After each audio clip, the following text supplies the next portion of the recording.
Our short session on why HR policies are important. For those of you that don't know me, my name's Emma Browning and I'm a Chartered Fellow of the Institute of Personnel and Development, which basically means I've got lots of experience in HR, which is why I'm talking to you today. I have a background in sales and operations within the recruitment industry, and have spent the last 25 years in HR working for some very well-known brands like Porsche Cars and Harley Davidson. But I've also worked with lots of SME businesses in the STEM sector and professional services sector. I set up Meraki HR in 2015 to help ambitious SMEs start up, scale up, and create great places to work with happy, healthy, and engaged employees. So, why are HR policies important then? Well, they provide your organisation with written guidance on how you want your employees to behave and also your expectations of them. But it's important to link your policies to your values and your culture, because just downloading a policy off the internet isn't going to mean it's in the right tone and the right language for your business. And it may not kind of stress the culture and the way you want your employees to behave. But written guidance is key.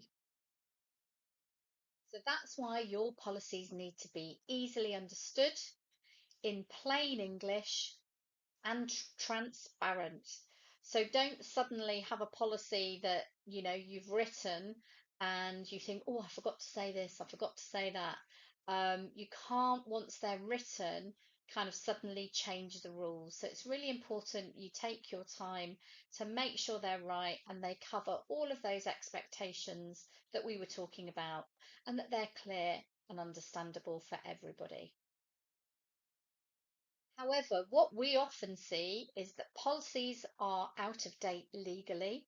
And for those of you who've been paying attention, you'll know that there's been lots of changes at the beginning of this month. So we see lots of policies that are out of date legally and are incorrect. They're unclear, they're not easy to understand. You've probably got them in a cupboard or in a drawer somewhere, and they've not been issued to your staff, so they don't even know about them, or you've just not made them available to your staff.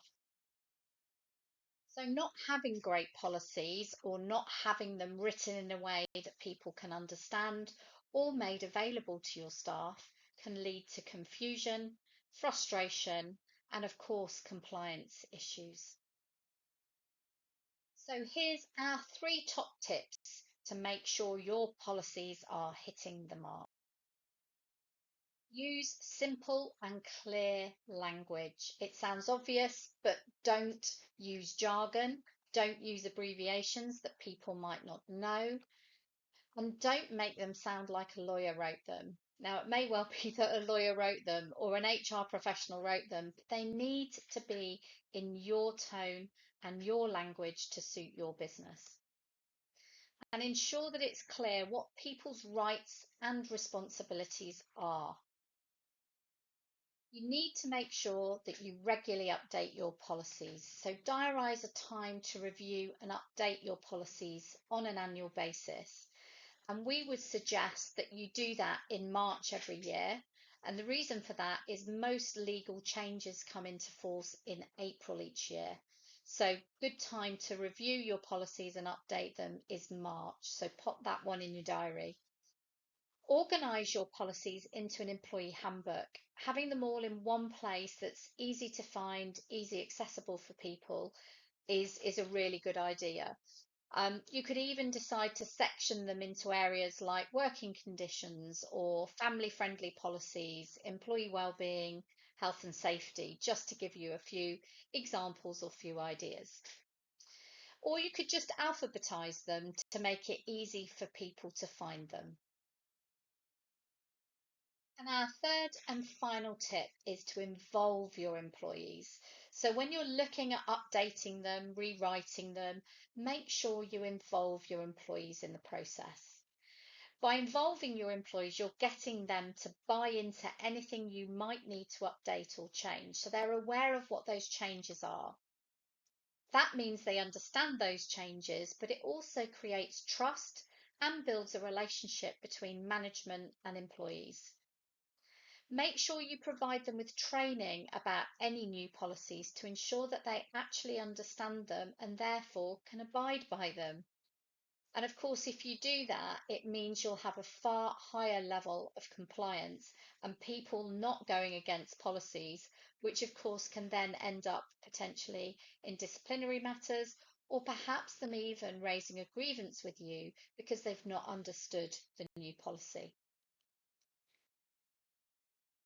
So what's next?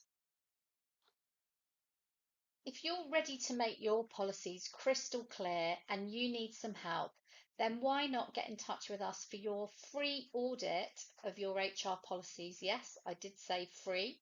So we will review all of your policies and we'll let you know if your policies are legally compliant, if any policy is missing that you need to have legally, and how you can improve them.